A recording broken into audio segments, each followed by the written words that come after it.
आज की इस भाग-दौड़ भरी जिंदगी में हर व्यक्ति एक बेहतर जिंदगी की रेस में भाग रहा है, लेकिन उनमें से सिर्फ कुछ ही लोग अपने लक्ष्यों को हासिल कर पाते हैं, जबकि ज्यादातर लोग अपने लक्ष्य तक कभी पहुंच नहीं पाते।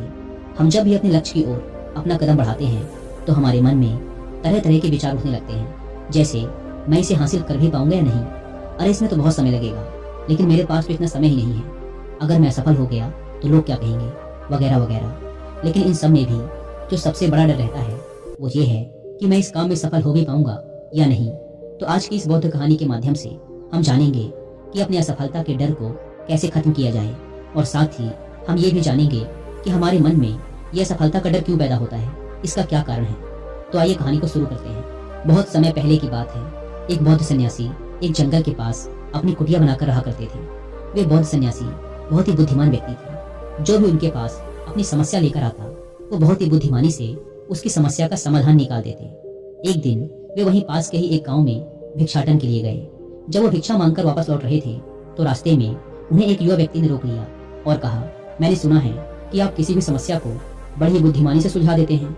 हालांकि मुझे तो जरा भी विश्वास नहीं कि आप मेरी इस जटिल समस्या को सुलझा पाएंगे, लेकिन मैंने लोगों से आपकी बुद्धिमानी के बहुत से किस्से सुन रखे हैं। इसीलिए मैं आपसे एक बात जानना चाहता हूँ कि हमें किसी भी काम में असफलता की घबराहट क्यों होती है, और हम अपने किसी भी लक्ष्य को असफलता की घबराहट के बिना कैसे प्राप्त कर सकते हैं। युवा व्यक्ति का यह प्रश्न सुन बौद्ध सन्यासी मुस्कुराए और बोले, मैं तुम्हारे इस प्रश्न का उत्तर जरूर दूंगा, और उसके बाद से तुम्हारी सारी घबराहट भी खत्म हो जाएगी, लेकिन उससे पहले तुम्हें मेरे साथ मेरी कुटिया तक चलना होगा। वह युवा लड़का उस सन्यासी की बुद्धिमत्ता को परखना चाहता था, इसीलिए वह कुटिया तक जाने के लिए तैयार हो गया।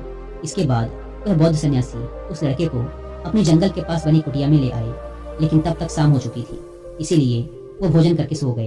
अगले दिन जब वो उठे तो बौद्ध सन्यासी ने उस लड़के से कहा, चलो आज मैं तुम्हें जंगल की सैर करा के लाता हूँ, और वो दोनों जंगल की तरफ निकल पड़े।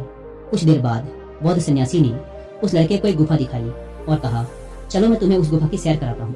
लड़के ने कहा, हाँ चलिए, मेरे भी जंगल की गुफा देखने की काफी दिनों से इच्छा थी। इसके बाद वे दोनों गुफा के अंदर चले गए। गुफा के अंदर काफी अंधेरा था, लेकिन थोड़ी देर बाद बौद्ध सन्यासी चुपके से गुफा से बाहर निकल आए और उस गुफा के द्वार को बाहर से बंद कर दिया। उस लड़के ने गुफा के भीतर से बहुत आवाज दी कि मुनिवर, कहाँ हैं आप, कहाँ चले गए, मुझे जवाब क्यों नहीं दे रहे। लेकिन बहुत देर तक कोई जवाब ना मिलने के बाद वह घबरा गया और घबरा कर गुफा के द्वार की तरफ भागा। जैसे ही वह गुफा की प्रवेश द्वार पर पहुंचा, वह हैरान रह गया कि यह क्या, यहाँ तो किसी ने गुफा के द्वार को बाहर से बंद कर दिया है, अब मैं बाहर कैसे निकलूंगा। अब वह अकेले अकेले उस अंधेरी गुफा में काफी भयभीत और परेशान हो गया। वह सोचने लगा कि कहीं उस सन्यासी ने मुझे मारने की योजना तो नहीं बनाई थी। अब वह गुफा में इधर उधर घूमकर बाहर निकलने का रास्ता ढूंढने लगा। वह गुफा में काफी देर तक इधर उधर भटकता रहा, लेकिन उसे बाहर निकलने का कोई रास्ता नहीं मिला। अब उसे जोरों की प्यास और भूख भी लग रही थी, इसीलिए वह शांत होकर एक जगह बैठ गया।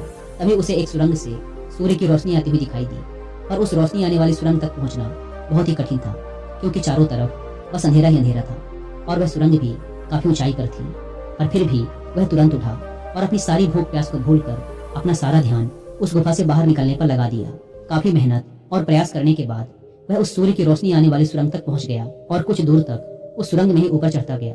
तभी अचानक उसे वह सन्यासी हाथ आगे बढ़ाता हुआ दिखाई दिया।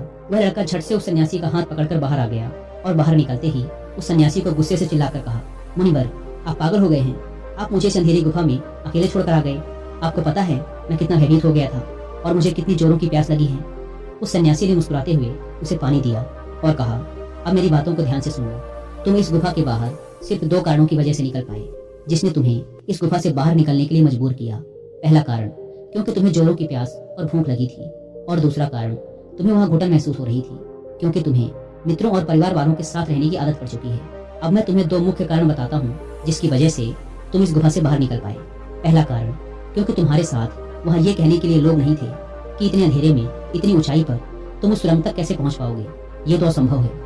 और दूसरा कारण, वहाँ ये कहने के लिए भी लोग नहीं थे कि चलो कोई दूसरा रास्ता देखते हैं, इससे भी आसान रास्ता मिल जाएगा और हम बहुत आसानी से इस गुफे से बाहर निकल जाएंगे। सफलता प्राप्त करने का नियम भी कुछ ऐसा ही है। ये तो मैंने तुम्हें सफलता कैसे प्राप्त करें इसकी एक छोटी सी दुनिया बनाकर दिखाई है, पर वास्तविक दुनिया इससे कहीं अधिक जटिल होती है।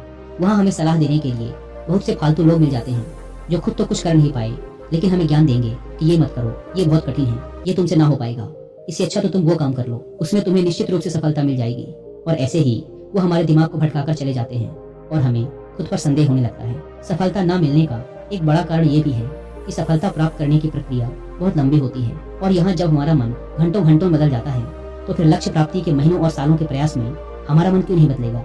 हमारा मन बदल ही जाता है और हम उस रास्ते को छोड़कर अलग अलग रास्ते अपनाने लगते हैं। गौतम बुद्ध अक्सर अपने शिष्यों से कहा करते थे कि परेशानियां हमें तभी दिखती हैं जब हमारा ध्यान हमारे लक्ष्य पर नहीं होता, और ये बात 100% सही है। जैसे जब एक तीरंदाज तीर मारने वाला होता है तो वह अपनी एक आंख को बंद कर लेता है और दूसरी आंख से सिर्फ लक्ष्य को देखता है, तब जाकर वह अपने लक्ष्य को भेद पाता है। ठीक इसी प्रकार हमें असफलता का डर तभी लगता है जब हमारा ध्यान अपने लक्ष्य पर ना होकर रास्ते पर आने वाली कठिनाइयों पर होता है। तुम भी इस गुफा से बाहर इसीलिए निकल पाए क्योंकि तुम्हें गुफा के अंदर सुरंग से आने वाली रोशनी के अलावा और कुछ दिखाई नहीं पड़ रहा था। अगर उस गुफा के अंदर प्रकाश होता तो तुम वहाँ के बड़े बड़े गड्ढों और कीड़ों मकोड़ों को देखकर डर जाते और वहीं भटकते रह जाते। इसीलिए अपना सारा ध्यान केवल अपने लक्ष्य पर टिकाए रखो और आसपास क्या हो रहा है, लोग क्या बोल रहे हैं, उस पर ध्यान देना बंद कर दो। तुम्हारे मित्र और रिश्तेदार क्या कर रहे हैं, उन्हें सफलता मिली कि नहीं, ये सब देखना बंद कर दो और केवल खुद के काम पर ध्यान दो।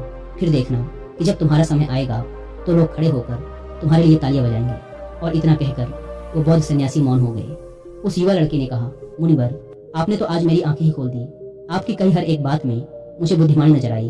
आप सच में बहुत बुद्धिमान हैं, इसीलिए सभी आपकी बुद्धिमानी का लोहा मानते हैं। मैं आपको वचन देता हूँ कि आज से मेरे मन को कभी भी असफलता का भय नहीं सताएगा।